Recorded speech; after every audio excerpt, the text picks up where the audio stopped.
क्या आपको पता है इस दुनिया का 80% पैसा जो है वो सिर्फ टॉप 20% लोगों के पास में है। सिर्फ यही नहीं, इसके अलावा टॉप 20% प्लेयर्स जो होते हैं ना, वही 80% स्कोर्स को बनाते हैं। इनफैक्ट इस चीज़ को आपने अपनी लाइफ में भी देखा होगा कि आपको जो 20% एफर्ट्स होते हैं ना, बहुत थोड़े से एफर्ट, 20% एफर्ट, वही आपको 80% रिजल्ट ला करके देते हैं। तो ये चीज़ कैसे हो रही है और क्यों हो रही है? तो दुनिया की हर चीज़ के अंदर 80-20 प्रिंसिपल अप्लाई होता है। देखिए, जिन चीज़ों के लिए आप मेहनत कर रहे हैं, उन्हीं सब चीज़ों के लिए करोड़ों लोग मेहनत कर रहे हैं, पर मिलेगा उसी को जो ज़्यादा काबिल होगा, जो टॉप 20% के अंदर होगा।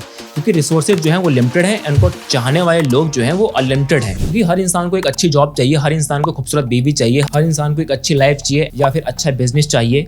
तो अब तक हम ये बात तो समझ चुके हैं, अगर हम टॉप 20% मेंस की कैटेगरी में आ जाते हैं तो हमें वो सारी चीज़ें मिल सकती हैं जिन्हें हम पाना चाहते हैं। तो सवाल ये उठता है कि हम कैसे उस टॉप 20% की कैटेगरी में आएँ। तो इस वीडियो के अंदर मैं आपको ऐसे 6 स्टेप्स बताने वाला हूँ, जिन स्टेप्स को फॉलो करके आप टॉप 20% मेंस की कैटेगरी में आ सकते हैं। तो अगर आप इन 6 स्टेप्स को सीरियसली फॉलो करते हो एंड पूरा सुनते हो, आप गारंटेड उन टॉप 20% मेंस की कैटेगरी में आ जाओगे। शुरू करते हैं पहले स्टेप से, जो हमें ज़रूरत है टॉप 20% मेंस की कैटेगरी में आने के लिए। तो पहला स्टेप है पैसा, मनी, पैसे कमाओ। आप कहोगे ये तो बहुत ही कॉमन चीज़ है, ये तो हम सालों सुनते आ रहे हैं, पर ये सच है। क्योंकि पैसा कमाना आज के ज़माने में उतना ही इंपॉर्टेंट है जितना इंपॉर्टेंट आपके लिए सांस लेना है। क्योंकि बिना पैसे के इस दुनिया के अंदर कुछ भी नहीं होता है। आपके खाने से लेकर के आपके कपड़े तक हर चीज़ पैसे से आती है। पर आपका यहाँ पे जेन्युइन सवाल हो सकता है कि कितना पैसा? टॉप 20% मेंस की कैटेगरी में आपको आना है तो उसके लिए कितना पैसे की रिक्वायरमेंट है। मैंने काफ़ी सारे डेटा को देखा एंड काफ़ी सारे सर्वेज को देखा, तो उसमें मेरे को एक बात समझ में आई। देखिए, ये पैसा हर देश के लिए डिफरेंट होता है। देखिए, अमेरिका के अंदर आपको ज़्यादा पैसा चाहिए, इंडिया के अंदर आपको कम पैसा चाहिए। अगर इंडिया के अंदर आपको टॉप 20% मेंस की कैटेगरी के अंदर आना है तो आपको at least 2 lakh rupees per month कमाना पड़ेगा, तभी आप टॉप 20% मेंस की कैटेगरी के अंदर आ पाएंगे। एटलीस्ट 2 लाख रुपये पर मंथ कमाने के लिए आपका काम सिर्फ जॉब से तो नहीं चलने वाला, आपको जॉब के अलावा भी कुछ और करना पड़ेगा। तो 2 लाख रुपए पर मंथ कमाने के लिए आपको या तो किसी हायर पोजीशन पे होना पड़ेगा, किसी अच्छी जॉब के अंदर होना पड़ेगा, या फिर आपको अपना बिजनेस करना पड़ेगा। इन्हीं 2 चीज़ों से पॉसिबल है कि आप 2 लाख रुपए पर मंथ कमा सकें। तो उसके बाद बढ़ते हैं अगले स्टेप के ऊपर। तो अगला स्टेप है फिजिक, मतलब बॉडी बनाओ मेरे भाई।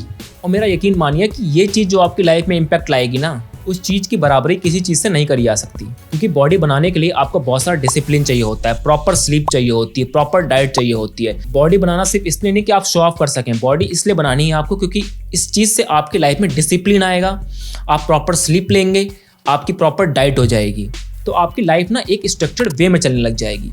ये बहुत ही इंपॉर्टेंट है अगर आपको टॉप 20% मेंस की कैटेगरी के अंदर आना है। और एक प्रो टिप यहाँ पे, बॉडी बनाना आपको सिंगल एक ऐसी चीज़ है जो आपको डेटिंग लाइफ में ड्रास्टिकली हेल्प करने वाला है। Specially in the short term dating, physique is the number 1 thing. अगर आपकी फिजिक अच्छी है, अगर आपकी एक एस्थेटिक फिजिक है, तो वो चीज़ आपको डेटिंग लाइफ के अंदर बहुत ज़्यादा हेल्प करने वाली है।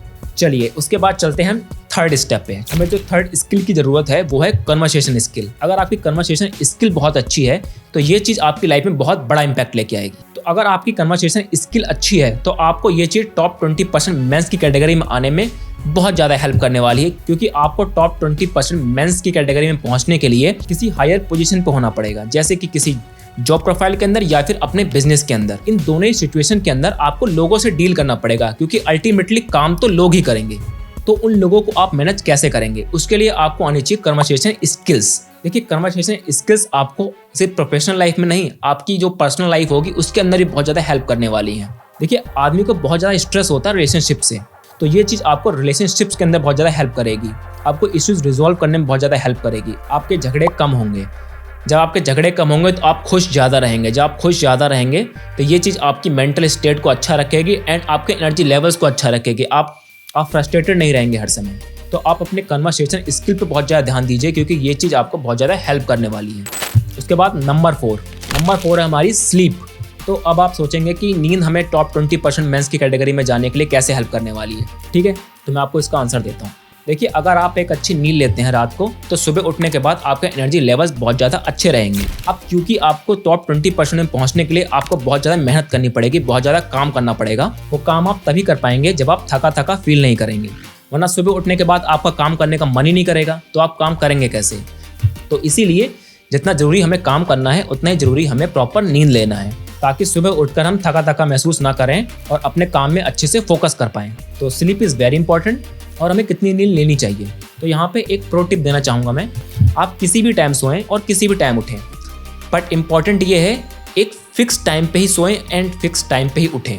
टाइम आप अपने हिसाब से चूज कर सकते हैं, जैसे कि देखिए अगर आप 10 बजे सोते हैं तो रोज 10 बजे ही सोइए और सुबह 8 बजे उठते हैं तो रोज 8 बजे ही उठिए। अगर आप सुबह 6 बजे सो के उठते हैं तो 6 बजे ही उठिए रोज।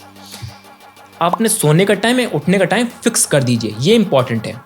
इंपॉर्टेंट ये नहीं है कि आपको 10 बजे ही सो जाना है, आपको 12 बजे ही सो जाना है।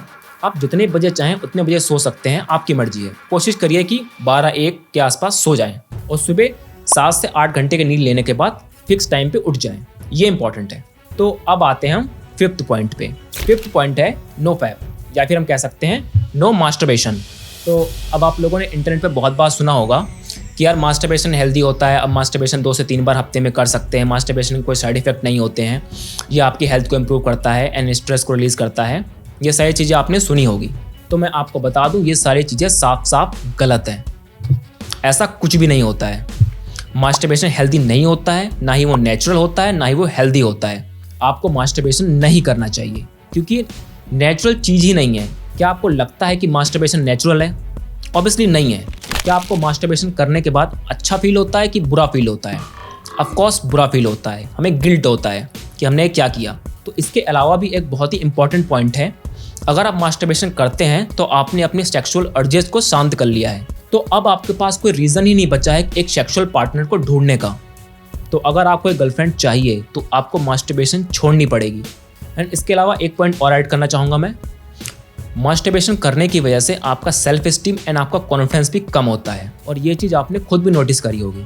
तो मास्टरबेशन करना छोड़ दो। उसके बाद चलते हैं अगले पॉइंट की तरफ। अगला पॉइंट है टाइम मैनेजमेंट। तो आपको टॉप 20% मेंस की कैटेगरी में पहुंचने के लिए आपको बहुत सारी चीज़ें करनी पड़ेंगी। तो उन बहुत सारी चीज़ों को करने के लिए आपके पास टाइम भी होना चाहिए। तो टाइम कब होगा? जब आप टाइम को मैनेज करेंगे, वरना आपका टाइम कब निकल जाएगा आपको पता भी नहीं लगेगा। देखिए आपके पास जो भी खाली टाइम बचता है वो सारा खाली टाइम आपका फ़ोन खा जाता है। तो आपके पास खाली टाइम बचता ही नहीं है कि आप अपने ऊपर काम कर सकें। तो इसीलिए आपको अपने टाइम को मैनेज करना है। ठीक है, टाइम मैनेजमेंट करने के लिए मैं 2 टेक्निक का यूज़ करता हूँ, वही दोनों टेक्निक आपको बताता हूँ। तो पहली टेक्निक है पोमोडोरो। अब इस चीज़ का नाम आपने बहुत बार सुना होगा, अगर नहीं भी सुना है तो बता देता हूँ आपको मैं। तो इसमें होता क्या है, पोमोडोरो सेशंस होते हैं जिसमें आपको 25 मिनट तक काम करना होता है एंड 5 मिनट का ब्रेक होता है।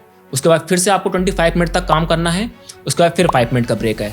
ऐसा आपको 4 बार करना होता है, उसके बाद एक लॉन्ग ब्रेक होता है। अब जो 25 मिनट आप काम करने के लिए निकालते हैं, उस 25 मिनट में आपको सिर्फ काम ही करना होता है। आपको अपने फ़ोन को बंद कर देना है, जो भी डिस्ट्रैक्शन है वो सारी चीज़ें बंद कर देनी है, फैमिली से बोल देना कोई आपको डिस्टर्ब ना करे एंड आपकी फ़ोन की नोटिफिकेशन सारी बंद होनी चाहिए, आपका इंटरनेट ऑफ होना चाहिए, जिसकी वजह से आपको कोई डिस्ट्रैक्शन ना हो। जैसे कि आपको इस काम को करने के लिए सिर्फ 25 मिनट ही मिले हैं, इस फोकस के साथ आपको काम करना है।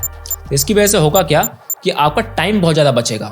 आप जो काम 4 घंटे में कर रहे थे वही काम आप 2 घंटे में कर लेंगे, क्योंकि आप कहीं डिस्ट्रैक्ट नहीं हुए बीच में। क्योंकि होता क्या है ना कि जब हम एक बार फ़ोन चलाते हैं, फिर हम काम करना स्टार्ट करते हैं, फिर फ़ोन चलाते हैं, फिर काम करना स्टार्ट करते हैं, तो होता क्या है जब हम एक काम से दूसरे काम में स्विच करते हैं ना, तो हमारे दिमाग की ना बहुत ज़्यादा मेंटल एनर्जी कंज्यूम होती है। मतलब हमको फोकस करने में टाइम लगता है।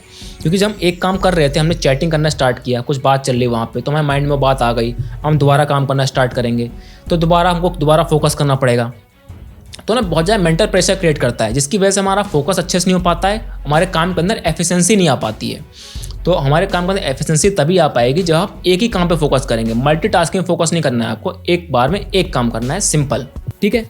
और पोमोडोरो के लिए आप यूज़ कर सकते हैं कोई एक ऐप का, जैसे कोई भी आप गूगल प्ले स्टोर पे सर्च कर लेना पोमोडोरो ऐप और आपको मिल जाएगी। इसके बाद सेकंड टेक्निक है टू डू लिस्ट।